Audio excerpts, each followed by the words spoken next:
Brain health has been very popular in the news lately, and this podcast is for you if you've ever had brain fog, cognitive decline, Alzheimer's, CTE, any of these issues.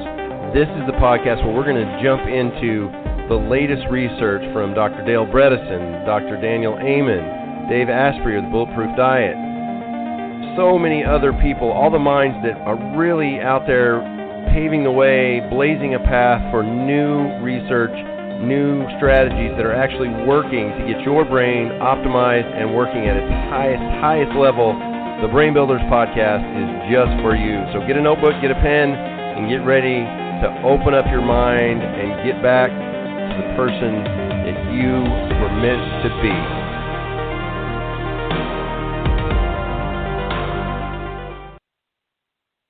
Hello, and welcome to the Brain Builders podcast. I'm your host, Dr. John DeWitt, and today we're going to jump back into ketosis. What is this ketosis thing? So, as I mentioned before, we're going in, this is from Dave Asprey's book, Headstrong, the Bulletproof Plan to Activate Untapped Brain Energy to Work Smarter and Think Faster in just 2 weeks. So, it seems that ketosis is meant to protect us from all sorts of threats. If it weren't for ketosis, we would starve in times of scarcity because our mitochondria would not be able to produce ATP from our fat. Since we've only had access to food at any time of day for the last few hundred years or so, it's pretty obvious that ketones have allowed us to survive this long as a species. When food was less abundant, ketones provided resilience against hypoglycemia and ultimately starvation. What makes ketosis so efficient? As you may recall, the first step to creating energy is to get fuel inside your mitochondria.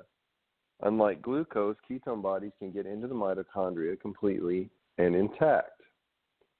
They are then broken down directly into acetyl-CoA, which enters the Krebs cycle. Glucose, on the other hand, must first get broken down outside the mitochondria into pyruvate. Then pyruvate is broken down into acetyl-CoA inside the mitochondria. Long story short, ketones are able to skip a step before they even get to work creating energy. They're skipping a step so it happens faster. This increase of acetyl-CoA from ketones also drives the Krebs cycle to charge up more NADH, which is the molecule that provides energy to the electron transport system. Simple version, ketosis makes your body's process of releasing and recycling energy go faster. This uses up less oxygen than burning glucose and creates less oxidative stress in the process. Because ketone bodies are more energy-rich than pyruvate, they produce more ATP, while 100 grams of glucose generates 8.7 kilograms of ATP. 100 grams of ketone bodies can yield 10.5 kilograms of ATP. That's over 20% more. Interesting. So remember, most of your cells have several hundred mitochondria each. The cells in your brain each have thousands. So an increase in energy production by even as little as a couple of kilograms of ATP is huge. It can be the difference between just slogging by and feeling like you're on fire in a good way. Dave Asprey says that he recently had the great pleasure of interviewing Dr. Richard Veach, a renowned ketone expert who studied with Hans Krebs, the very man who discovered and named the Krebs cycle. Hans Krebs. Dr. Veach explained that humans are the only animals that go into ketosis when we fast because we have such large brains to support. Ketosis protects our big brains from oxidative stress and allows us to survive. Without ketones, we would die in 6 days without food. But with them, we can survive much longer. Before we had McDonald's on every corner, we fasted in between periods of hunting and killing animals, and during those times, we thrived in a state of ketosis. Let's see. Dave Asprey knows that being in ketosis makes a huge impact on his energy level, but he was never able to put on an exact number on just how much more energized he felt in this state. In their interview, Dr. Veach told him that the heart gets 28% more energy when it is metabolizing ketone bodies compared to glucose, since the brain and the heart have roughly the same density of mitochondria. ketones' impact on the brain is just as dramatic. This number blew Dave Asprey away. Can you imagine what it would be like to have 28% more brain energy? Can't emphasize enough how important this is.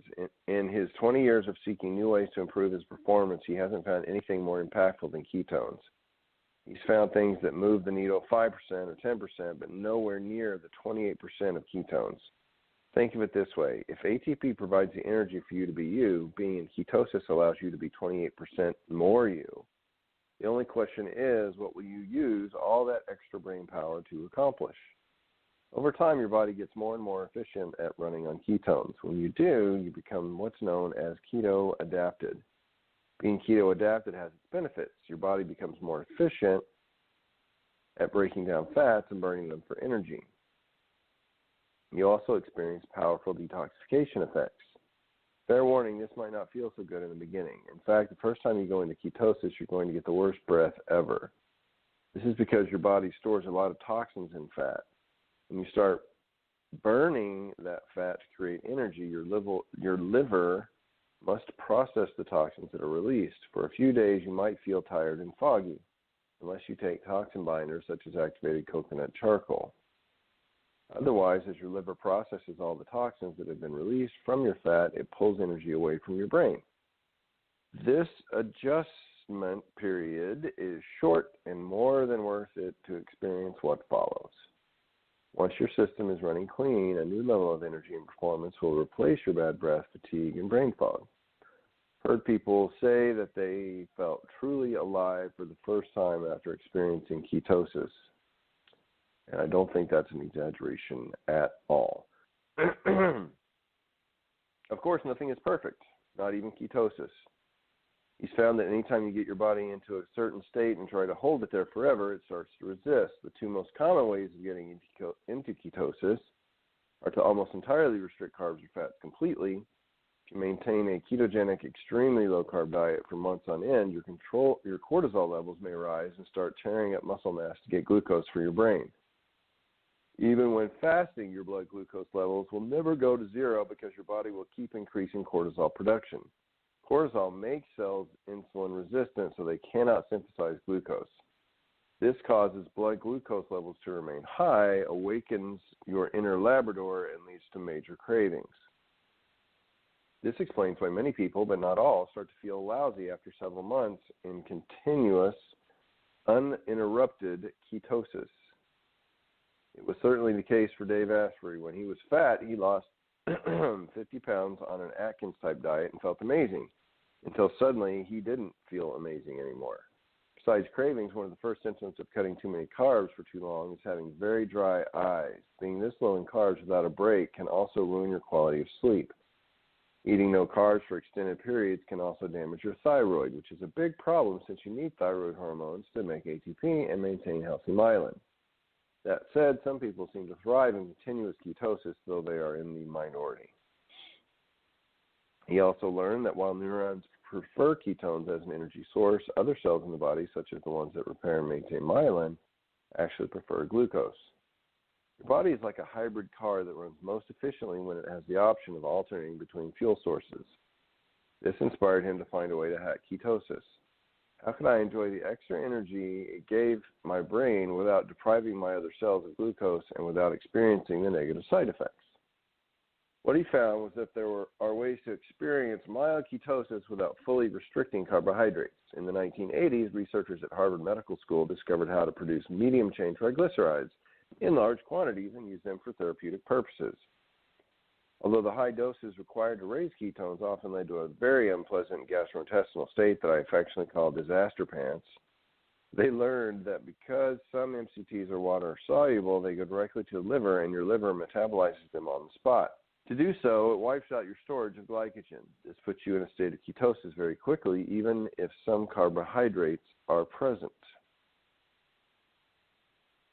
This was a game-changing discovery for Dave Asprey, which led him to start to use MCT oils despite the gastric problems. And he realized very quickly that it was worth a few extra trips to the bathroom to feel this good. Later, he developed his own brain octane oil, which, according to a study from the University of California, San Diego, works significantly better than MCT oil to raise ketones in the blood. And brain octane oil actually is something that I personally take, which I like every day. Brain octane oil is designed to amplify ketosis and give you the best of both worlds. When your blood concentration of ketones is 0.8 millimolar, you are considered to be in a state of nutritional ketosis. But I've found research that says that having even a small amount of ketones in your bloodstream, a mere 0.5 millimolar, is enough to shift two hormones that control hunger and fulfillment. I can reliably reach this level of myoketosis with brain octane oil even when eating some carbs. All of a sudden, my cravings disappear and my focus and concentration go way up. And disaster pants is much less of an issue. There's a well-known way to reach a state of ketosis without brain octane oil. The trick is that you have to reduce your carbs to about 20 grams per day and eat 70 to 85% of your calories from fat. At that level, you will have to cut veggies and their valuable polyphenols, and over time you have to be careful to avoid nutrient deficiencies. With brain octane oil, you have a buffer, and you can get the best of both worlds. You can eat some carbs every day, but still have some ketones in your blood. Fasting for a fast-acting brain. Of course, restricting carbs and consuming brain octane oil aren't the only ways to get into ketosis. There's also good old-fashioned fasting. Fasting has some additional benefits beyond putting you into a ketogenic state. Fasting improves myelination and myelination regeneration in the brain and helps reduce inflammation throughout the body. Fasting also switches on your cellular detox system, autophagy. When this happens, you eliminate cellular waste. It is the equivalent of a deep cleaning for your brain, and it feels amazing. But nothing is perfect. Fasting has some drawbacks, like making you really pissed off. That's because when you stop eating, the brain thinks it's dying. So all of your most primitive emotions, rage, anger, and sadness, rise to the surface. This is not fun for anyone, especially your coworkers and family. We are going to dive into more about ketosis and its negative effects next time. Thank you so much for listening to the Brain Builders Podcast. I am your host, Dr. John DeWitt. I hope you have a phenomenal day.